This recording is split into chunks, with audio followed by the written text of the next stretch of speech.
Hello everyone, आप सबका स्वागत है टेस्ट क्विज में। आज हमारे पास टॉपिक अवेलेबल है फोर्स। हम देख रहे हैं क्लास 9th के चैप्टर में फिजिक्स का टॉपिक फोर्स। तो चलिए स्टार्ट करते हैं, समझने की कोशिश करते हैं फोर्स क्या है और ये किससे एसोसिएटेड है। फोर्स को नॉर्मल फॉर्म में देखें तो फोर्स हमारे पास वेक्टर क्वांटिटी में आता है। फोर्स वेक्टर क्वांटिटी में क्यों आते देखिएगा। अगर मैं नॉर्मल फोर्स बोलता हूं तो फोर्स हमारा क्या होता है, मास इनटू एक्सेलरेशन। फोर्स क्या हो जाएगा आपका, मास मल्टीप्लाइड बाय एक्सेलरेशन। क्या अगर देखिए मास मेरा क्या है, मास मेरा स्केलर क्वांटिटी है, क्लियर। लेकिन मेरा एक्सेलरेशन क्या है, वेक्टर क्वांटिटी। अगर एक्सेलरेशन वेक्टर क्वांटिटी है तो मेरा फोर्स भी क्या हो जाएगा, वेक्टर क्वांटिटी, क्लियर। फोर्स आपका ऐसा यूनिट क्या हो जाएगा, न्यूटन। अब देखिए बेसिकली फोर्स को अगर हम देखिए फोर्स अगर मैं नॉर्मल फॉर्म पे बोलूं तो होता है पुश और पुल। लेकिन पुश और पुल के अलावा अगर रिवर्स डायरेक्शन में का फोर्स अप्लाई हो रहा है, जैसे कि एग्जांपल ले सकते हैं आप, एक सरफेस अगर आपके पास अवेलेबल है, उस सरफेस में एक ऑब्जेक्ट रखा हुआ है, ये ऑब्जेक्ट मान लीजिए कोई फोर्स लगा रहा है फॉरवर्ड डायरेक्शन पे। फॉरवर्ड डायरेक्शन मतलब लेफ्ट हैंड से राइट हैंड साइड की डायरेक्शन में क्या लगा रहा है, फोर्स लगा रहा है। तो रिवर्स डायरेक्शन में इसमें जो एक्सपीरियंस होगा इसको बोलते हैं फ्रिक्शनल फोर्स। रिवर्स डायरेक्शन पे इसको जो एक्सपीरियंस होगा उसको हम क्या बोलेंगे, फ्रिक्शनल फोर्स।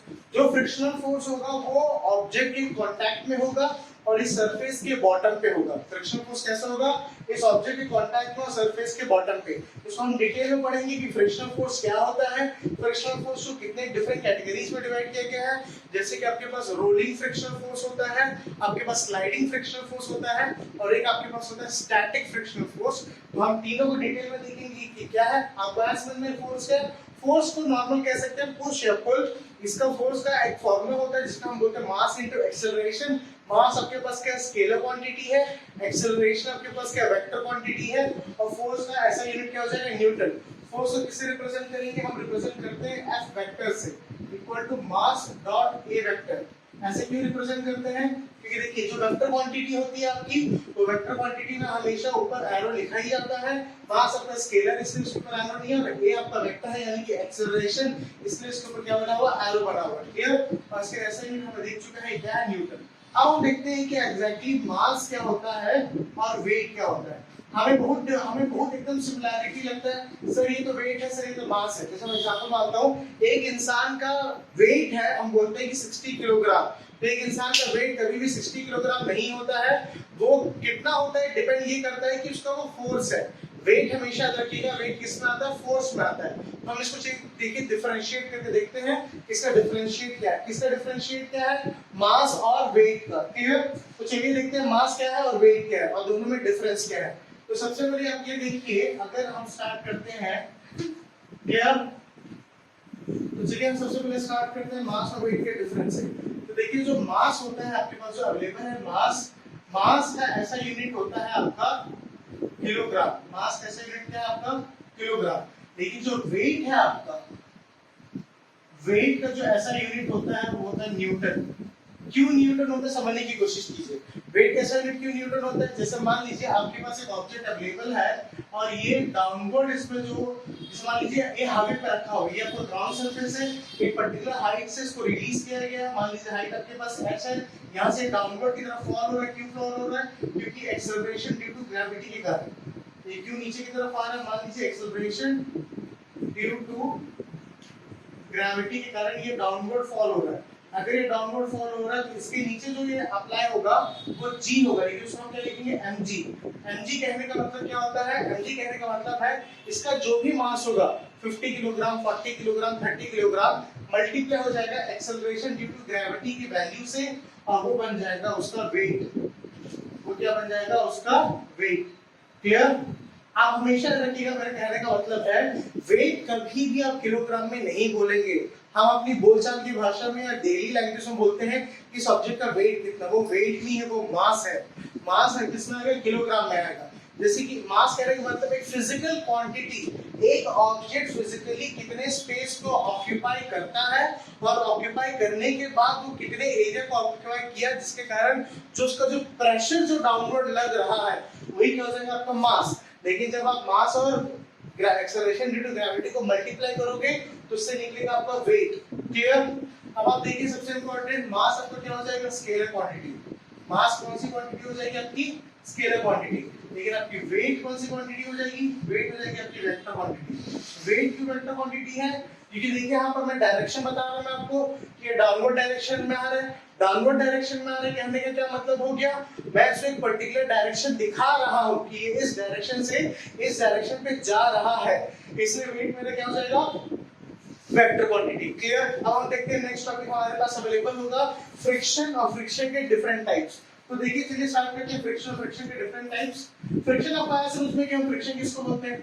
जो भी फोर्स आपके अप्लाइड फोर्स के रिवर्स डायरेक्शन में लगेगा और दो बॉडीज के कांटेक्ट में आने के कारण जो रिवर्स फोर्स में लग रहा है वही आपका क्या होता है? Frictional force. क्लियर? तो देखिए एग्जांपल मान के चलते हैं फ्रिक्शनल फोर्स क्या है। हम किसकी बात कर रहे हैं? हम बात कर रहे हैं फ्रिक्शनल फोर्स।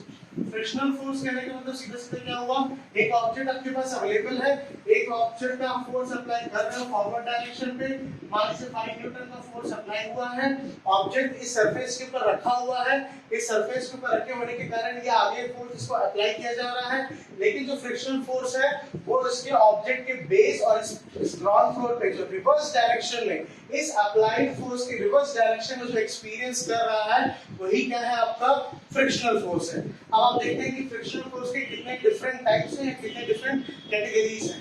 पहला आपके पास आ जाएगा रोलिंग।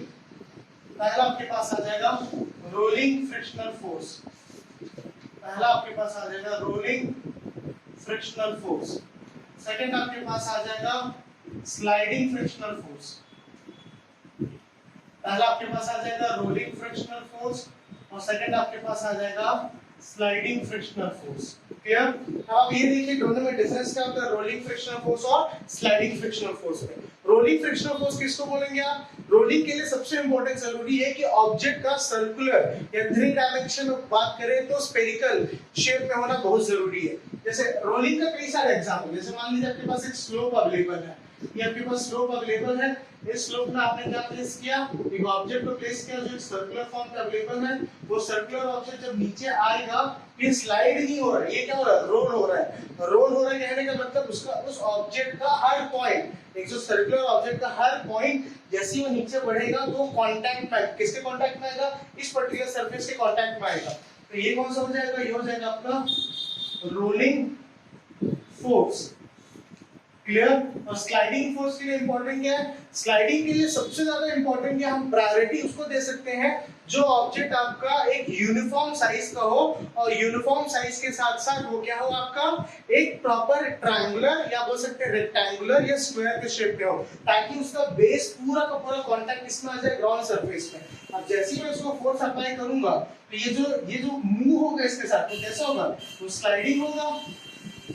वो कैसा होगा आपका? स्लाइडिंग। क्लियर? अब जैसे मान लीजिए जैसे मेरा फोर्स अप्लाई हो रहा है तो उसके रिवर्स डायरेक्शन में क्या होगा? रोलिंग हो जाएगा। इसके रिवर्स डायरेक्शन में क्या हो जाएगा? स्लाइडिंग हो जाएगा।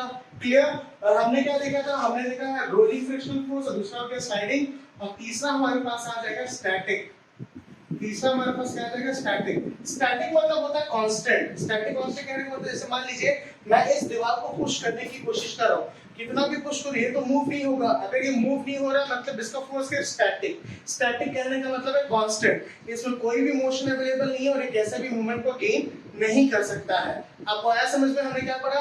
अब हम नेक्स्ट में चलते हैं। हमारे पास आ गए न्यूटन के लॉज। जैसे आपने फोर्स को देखा, वैसे फोर्स को जो डिफाइन करने के लिए हम क्या देखेंगे? न्यूटन के डिफरेंट लॉज। तो चलिए स्टार्ट करते हैं न्यूटन के डिफरेंट लॉ। न्यूटन के कितने लॉज होते हैं? टोटल 3 डिफरेंट लॉज होते हैं आपके। क्लियर? तो चलिए देखते हैं जल्दी कि हमारे पास न्यूटन के क्या डिफरेंट लॉज अवेलेबल है। पहला न्यूटन का लॉ रहेगा आपका, सबसे पहले न्यूटन का लॉ आता है इनर्शिया। क्लियर? इनर्शिया कहने का मतलब होता है कि अगर एग्जांपल समझने की कोशिश कीजिए, कोई भी ऑब्जेक्ट अगर रेस्ट पे है, कोई भी ऑब्जेक्ट किसमें है? अगर वो रेस्ट पे है तो रेस्ट ही कंटिन्यू करेगा, अगर वो मोशन पे है तो